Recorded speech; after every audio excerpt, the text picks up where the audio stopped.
From the East Valley Tribune, Mr. Fera. Brett, come on up. Welcome, sir. Good morning, Mark. How are you? Morning. It's funny hearing David talk about getting a trip to jump out of an airplane for his 40th birthday. Brought my wife today. She's in the audience, and I saw her eyes perk up. President, you jump out of an airplane? I'm in. Like, that's the first thing she can think of. So, she wants you to do it? It seems that way, yeah. So, how can I keep them apart after this is over? So, she's on her life insurance app right now. Loading up on that. Seriously. And then she's got a crocodile float trip planned for you, too. So good to have you here, Brett. What's going on since the last month here in Mesa? You know, there's been quite a bit.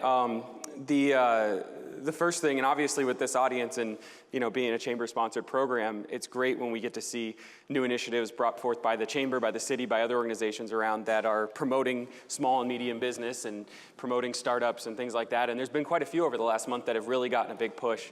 The city has been involved in a couple kind of creative names. One's called ThinkSpot, and another one's called LaunchPoint. And ThinkSpot is actually a sort of it's a resource at the Red Mountain Library that people can go and actually work on business development and creating community ideas and things like that. A pretty cool program that, that's been brought up. And one of the things that Mayor Smith has explained about it is that there's always going to be the effort to woo outside businesses from out of state, but it's an unsustainable plan for any city. So the goal to build small and medium business startups from the ground up is hugely important. So ThinkSpot is a really great opportunity for residents to kind of get some free resources to help get a small business off the ground. And then another one that the city is a part of is called LaunchPoint, and it's a partnership with ASU Polytechnic. And it's a business incubator. And there's a handful of these out here, and many in the East Valley, and there's a handful out here in Mesa. And so anytime you kind of see those initiatives, it's a great thing. And then the last one, and very near and dear to the Chamber's hearts, is a partnership with Google that the Chamber, the city, and Google have done to bring small business opportunity. We heard that talked about last month, obviously.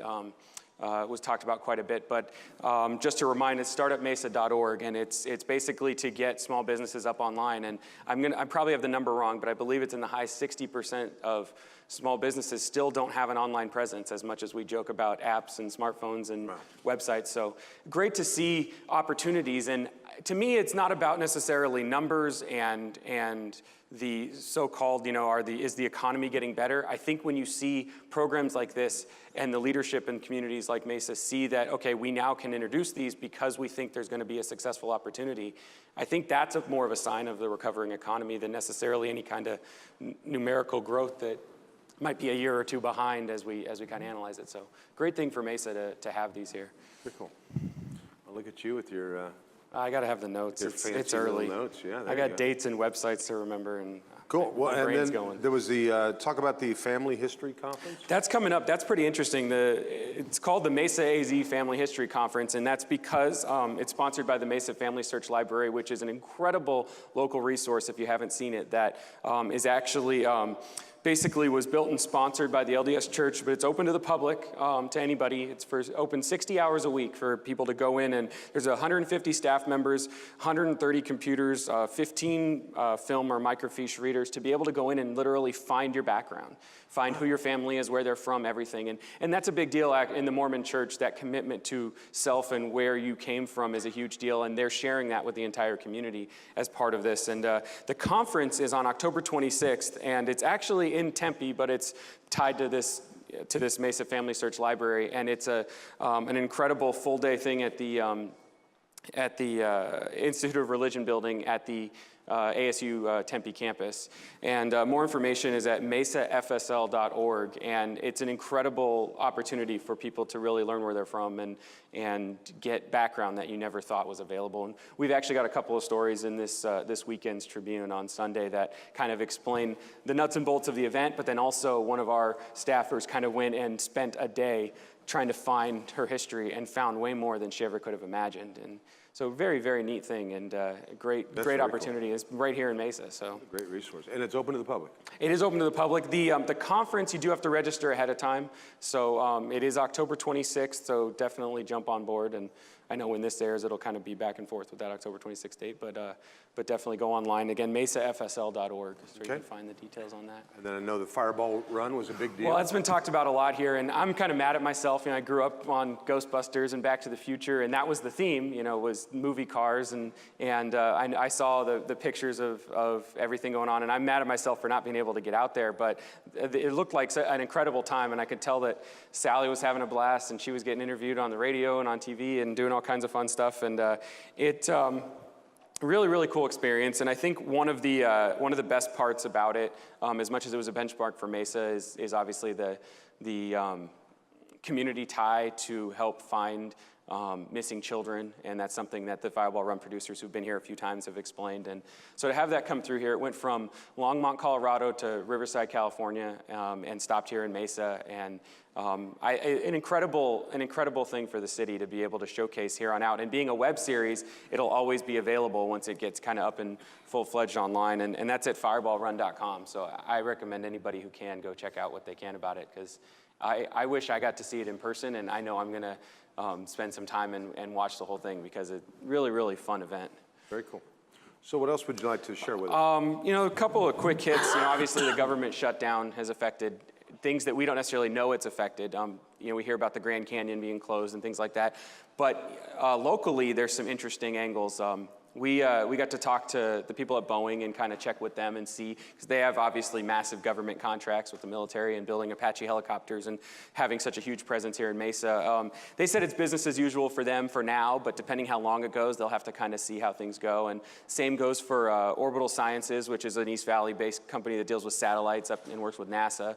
And NASA's kind of on hiatus right now too. And but on a more local community level, while it's okay right now, we've gotten to talk to some of the local charities that deal with government funding to some degree, and one of those being United Food Bank. And they say they're fine and moving forward, but again, it's the same thing. It depends how long it goes. So I only bring that up just to mention that think of the organizations in the community that can always use the help, but especially now, just to make sure they don't get into that point where they can't serve the public like they have been for so long.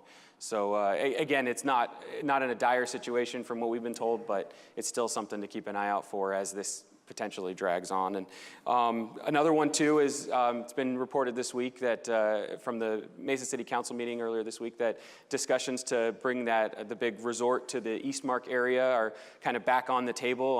The City Council approved another extension for the developers, so that would be a huge boon for that southeast part of the area in the Gateway region. And then the last thing is, and we have a story about this weekend too, the Cubs Stadium tour yesterday, we got to kind of see how far along it is. And this is not a minor league rinky-dink stadium. This is a full-fledged professional facility. It's unbelievable where spring training parks, and I know Russell can talk about that probably in his travails through baseball. But this is a full-fledged stadium that is going to be a beacon for all spring training, and it would shock me if you don't start seeing more and more renovations pop up around Arizona and Florida to mimic this and the other new facilities, because it's incredible. I would think these guys would want to play here year round. It's great. So we've got a full slideshow online at eastvalleytribune.com, kind of showcasing all the new updates and stuff. So. Well, I think the Cubs already lead all of the minor leagues in attendance, if I'm not mistaken. So I can't even imagine. And that was at the old park. Right. So. And the Mesa Solar Sox are playing right now at Hohokam at the old park. That's one of the fall league teams, and that's a really fun thing. If you haven't gotten to experience that, is get out to fall league and see the up and coming stars before they're stars. And say that again. The Solar Sox. Solar Sox. Okay, What are the notes you're taking? I'm going to put that on my things to do list or something. No, that's interesting. I've never heard of the Solar Sox. It's like I said, it's the Arizona Fall League, and they really, really incredible. And not a ton of people get out to it. I mean, a good number, but I mean, it's not like you're seeing a spring training game that's packed to the hilt, or a regular season major league game. But you get to see these guys, and 2 years from now, you're going to hear their names all over the all-star teams and hear all over ESPN and all that stuff. So really, really fun experience. And the weather's great, better than it is, than it's been for the last few months, obviously. So it's awesome. Anything else you'd like to share? Or does anybody have a quick question for Brett? If we do, we've got a microphone runner. Look at that. He is poised and ready for your question. Otherwise, Brett, you escape early. You can go pack your parachute. I'll get it ready. Anybody? All right, cool. Well, Brett, thanks. A lesson on crocodiles. Yeah, there you go. And we'll see you next month. Appreciate it. Thank you. Brett Fera.